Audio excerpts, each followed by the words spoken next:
Selamat datang kembali para novelers di channel Bacain Novel. Kali ini Mimin akan lanjutin kembali bacain alur cerita novel, Fernando Menantu Kaya Raya, sambungan dari video sebelumnya.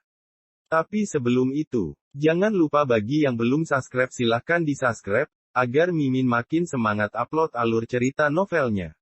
Dan jangan lupa juga, aktifkan tombol loncengnya agar kalian tidak ketinggalan update terbaru dari channel ini.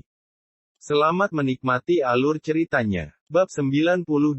Dia benar-benar pemilik villa. Di dalam mobil BMW beratap terbuka, terlihat seorang pemuda dan seorang wanita yang sama-sama tercengang. Satpam, buka matamu lebar-lebar, apa kamu tidak salah melihat? Bocah ini datang dengan sepeda, apakah dia mampu tinggal di villa? Gunung idaman awan. Pemuda tersebut memandang Satpam. Pak Irfan, bagaimana mungkin saya salah melihat? Satpam itu tersenyum, kami semua terlatih secara profesional. Kurasa dia menggunakan semua tabungannya untuk membeli villa, uangnya habis sampai hanya bisa naik sepeda. Wanita itu mencibir. Orang seperti dia, paling juga menempati villa yang termurah. Seharusnya begitu. Pemuda itu mengangguk dan memandang Fernando. Bocah, karena kamu pemilik villa, cepat naik sepeda dan masuk, jangan menghalangi jalanku. Pak, silakan masuk. Satpam pun juga ikut berkata. Ini adalah Pak Irfan, latar belakang beliau sangat kuat, jangan sampai Anda menyinggungnya. Terlihat bahwa Satpam tersebut sangat takut dengan pemuda itu. Fernando tersenyum, bukannya masuk, dia malah berjalan menuju pemuda itu. Fernando pun sampai di depan mobil BMW beratap terbuka. Bocah, mau apa kamu? Kamu ingin pura-pura tertabrak mobil untuk menipu ya? Pemuda itu menyeringai sambil menginjak pedal gas. Brum brum brum. Mesin BMW meraung seperti binatang buas dan siap untuk melaju. Mungkin uangnya habis setelah membeli villa. Saat melihat kita mengendarai BMW, dia ingin pura-pura tertabrak untuk menipu. Mata wanita yang duduk di kursi penumpang itu terlihat jijik. Mau pura-pura tertabrak? Silakan saja, di sana ada CCTV. Pemuda itu tidak peduli dan tersenyum. Selain itu, jika dia berani pura-pura menabrakkan diri, aku berani menabraknya, aku tidak punya apa-apa, tapi uangku banyak.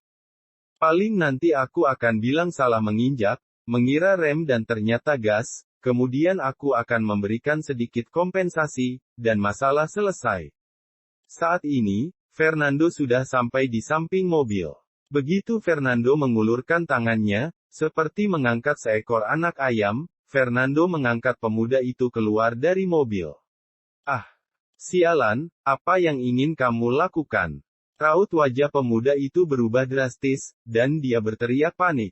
Fernando melemparkan pemuda itu ke depan Satpam seperti anjing mati, brak. Seluruh tubuhnya terlempar ke tanah dan dia berteriak kesakitan, pemuda tersebut merasa tulangnya patah. Bocah sialan, beraninya kamu tidak menghormatiku. Apakah kamu tahu siapa aku? Pemuda itu memandang Fernando dengan kaget dan marah. Aku tidak peduli siapa dirimu, jika mulutmu kotor, aku akan membantumu membersihkannya. Fernando berkata dengan acuh tak acuh, lalu mengangkat tangannya. Plak, Fernando menamparkan wajah pemuda itu dengan keras.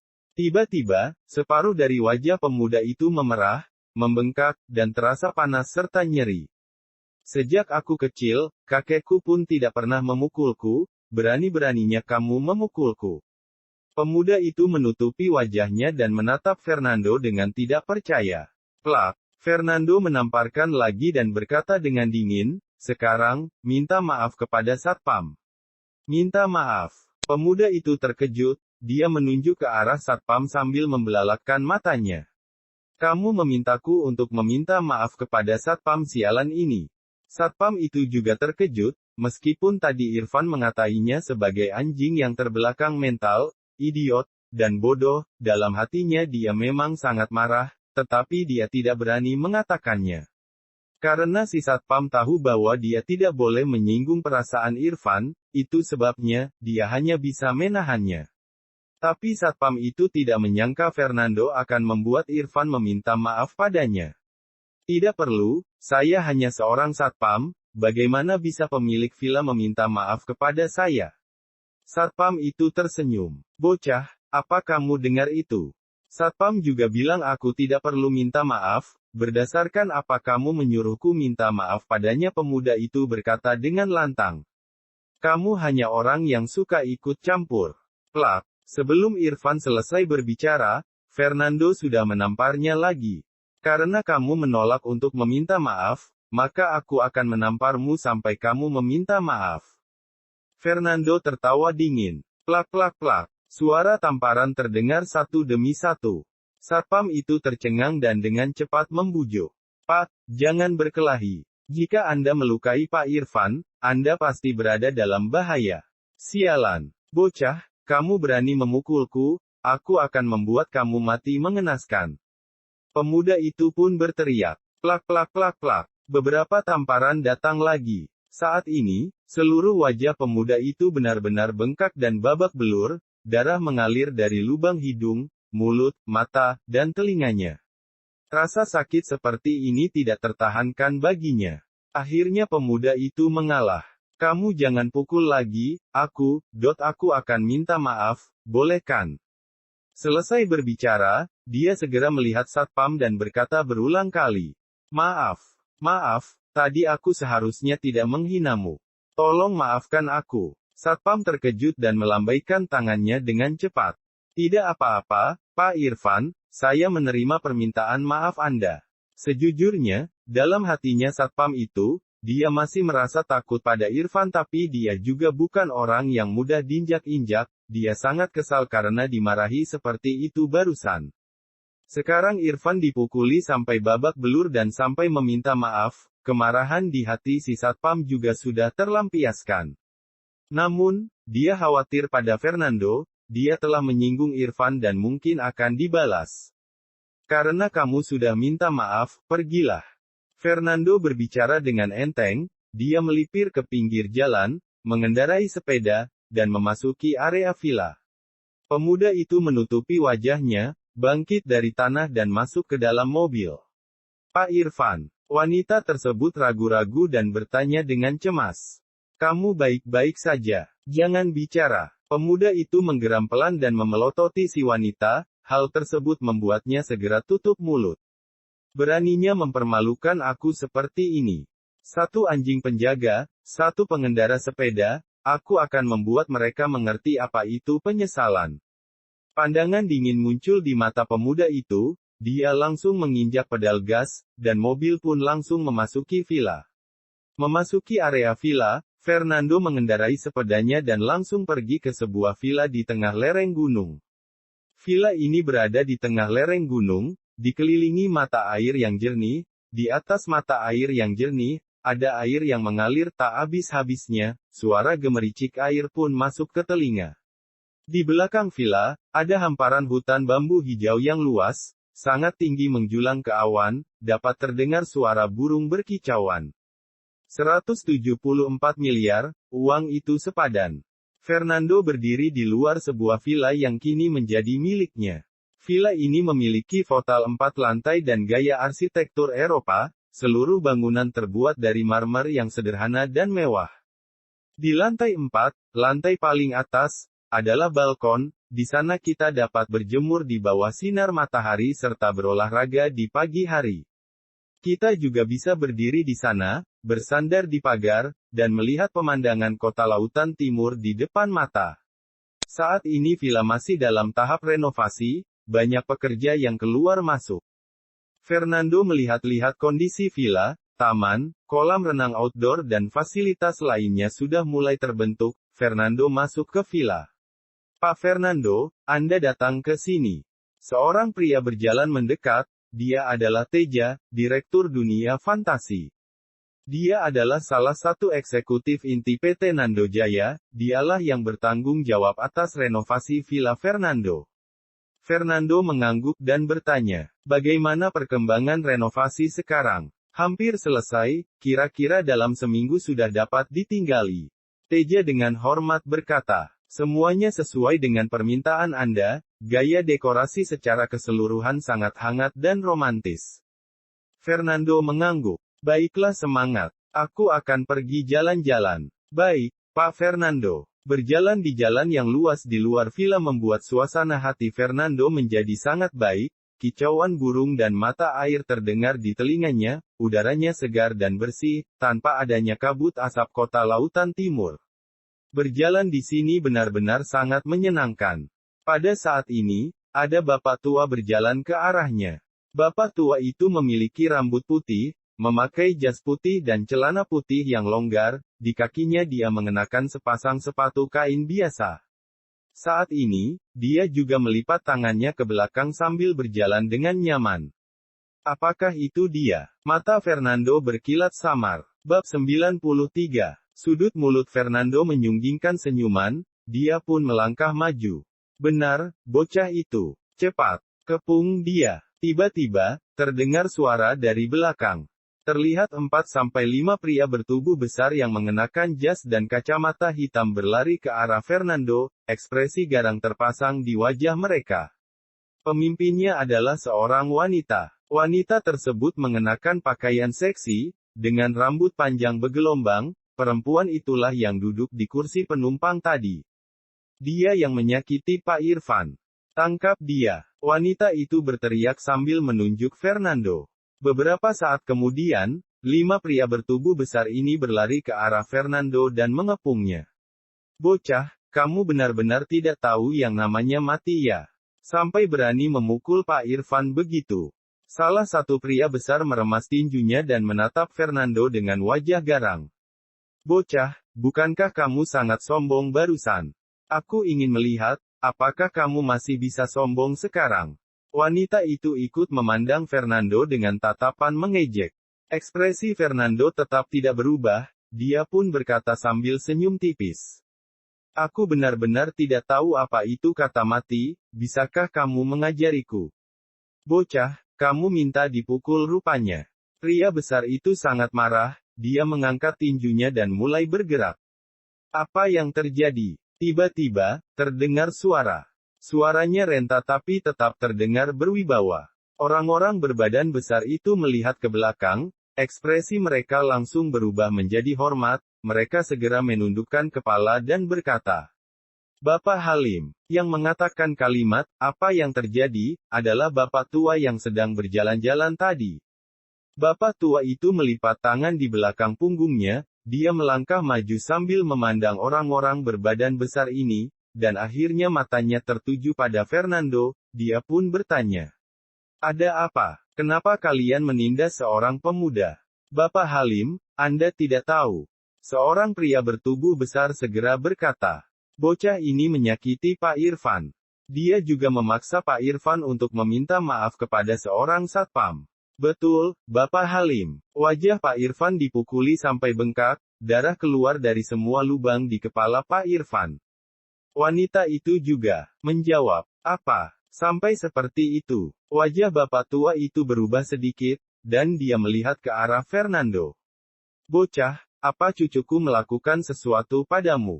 Kenapa kamu memukulnya? Jika kamu tidak memberiku jawaban, kamu akan lumpuh di tempat tidur selama sisa hidupmu. Mendengar ini, mata wanita itu tampak puas. Bukan hanya menyinggung Pak Irfan, masalah ini bahkan sampai diketahui oleh Bapak Halim. Bajingan yang mengendarai sepeda ini pasti menyesal setengah mati. Ekspresi Fernando tetap tidak berubah, dia memandang bapak tua itu dan berkata dengan ringan. Halim, karena kamu tidak bisa mendidik cucumu, tidak bisakah aku membantu mendidiknya? Bocah, kamu sungguh arogan, kamu bersikap begitu tidak hormat kepada Bapak Halim. Seorang pria besar segera berkata dingin. Perhatikan kata-katamu. Bapak Halim, apa Anda ingin saya merobek mulutnya untuk Anda? Orang berbadan besar lainnya berkata dengan dingin, sambil menatap Fernando dengan mata yang sinis. Hanya dengan satu perintah dari Bapak Halim, pria itu akan langsung menyerang. Bapak tua itu mengerutkan alisnya, seluruh tubuhnya merinding, sambil menatap Fernando dia berkata. Anak muda, apakah orang tuamu tidak mengajarimu cara menghormati orang yang lebih tua? Bagaimana caramu berbicara denganku? Kenapa? Kamu marah karena aku memanggilmu Halim. Mulut Fernando melengkung dengan senyum mengejek. Di dunia ini, hanya ada satu orang yang bisa memanggilku Halim. Tunggu. Bapak tua itu membuka mulutnya dan siap berkata, tapi tiba-tiba dia menutup mulutnya kembali. Dia memandang Fernando dari atas ke bawah, pupilnya tiba-tiba menyusut, bocah di depannya ini sedikit mirip dengan anak dalam ingatannya. Kamu adalah Pak Fernando. Mata lelaki tua itu membelalak, mulutnya melebar, wajahnya penuh ketidakpercayaan. Iya, ini aku, Halim, kamu sudah tua, tapi ingatanmu masih bagus, senyum Fernando menyempit. Halim kaget, dia tidak pernah menyangka akan bertemu Pak Fernando di sini. Pak Fernando, saya memiliki mata yang kabur, saya memiliki mata tapi tidak dapat langsung mengenali Pak Fernando, saya harap Pak Fernando bersedia memaafkan. Halim menunduk dan berkata dengan suara gemetar. Situasi macam apa ini? 5 pria besar yang mengepung beserta si wanita, mereka semua tercengang dan bingung. Bapak Halim, bisa-bisanya menundukkan kepalanya pada bocah ingusan ini. Aku tidak salah lihat kan? Seseorang mengusap matanya karena tidak percaya. Siapakah Halim? 10 tahun yang lalu, dia termasuk 10 besar di daftar orang terkaya Harun, dan Indonesia memiliki populasi yang sangat banyak saat itu. Kecuali orang-orang kaya yang tidak terekspos dan tidak ada di dalam daftar, Halim termasuk dalam 10 besar dan jelas merupakan tokoh teratas. Bahkan sekarang pun, Halim masih berada di peringkat sekitar 50 dalam daftar orang terkaya Harun, dia mempunyai aset hampir 100 triliun. Koneksinya ada di seluruh dunia, mulai dari pejabat tingkat negara hingga pekerja biasa, kemungkinan semuanya memiliki hubungan dengannya. Statusnya juga tinggi, dan dia adalah figur teratas di Indonesia. Tapi orang seperti ini, ternyata bisa menundukkan kepalanya kepada seorang pemuda. Kenapa? Sulit bagi semua orang untuk memahaminya, merasa pandangan mereka terhadap dunia sudah berubah. Tidak apa-apa, lagi pula, sudah 10 tahun tidak bertemu, kamu bisa mengenaliku itu saja sudah hebat. Fernando melambaikan tangannya dan berkata dengan ringan. Mendengar hal tersebut, Halim menghela napas lega, seolah-olah menerima pengampunan. Aku tidak menyangka kamu tinggal di Gunung Idaman Awan, ini adalah tempat yang bagus untuk orang tua yang sudah pensiun, kamu memiliki penilaian yang bagus. Fernando melihat sekeliling dan berkata dengan ringan. Pak Fernando terlalu memuji, jika bukan karena bantuan Pak Talib terhadap saya selama krisis keuangan 10 tahun lalu, saya mungkin tidak dapat menanggung tekanan dan bunuh diri dengan melompat dari gedung. Halim berkata sambil menghela napas. Kalau tidak, bagaimana mungkin saya bisa memiliki kehidupan yang damai dan stabil seperti sekarang?